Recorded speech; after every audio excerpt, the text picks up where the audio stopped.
আমরা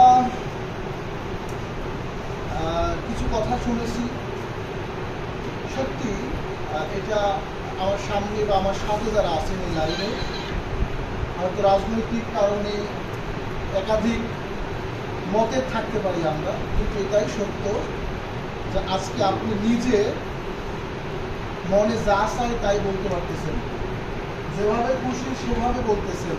এই বলাটা আপনি 1 মাস আগে বলেন নাই। বলার সময় ভেবেছিলেন আপনার এই কথাটা কেউ শুনতে পাচ্ছে কিনা, শুনলে পরে মামলা হবে কিনা, হামলা হবে কিনা, টার্গেটে পড়বেন কিনা, কথাটা বলা যাবে কিনা, এই কথাটা বললে আগামী কতদিন পরে কোনো রিয়াকশন হতে পারে কিনা, অনেক ভাবনা কিন্তু আপনার মাথায় ছিল।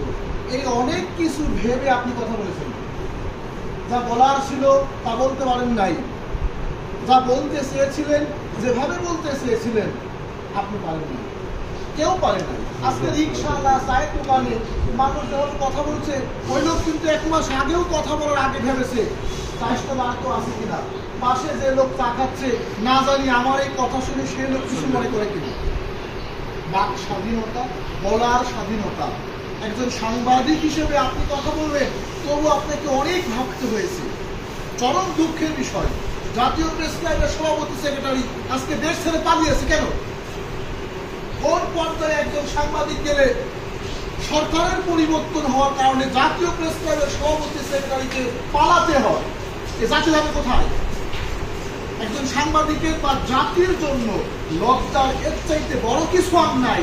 কতটুকু স্বাধীন ছিল বা সেটা ওখানেই করা যায়।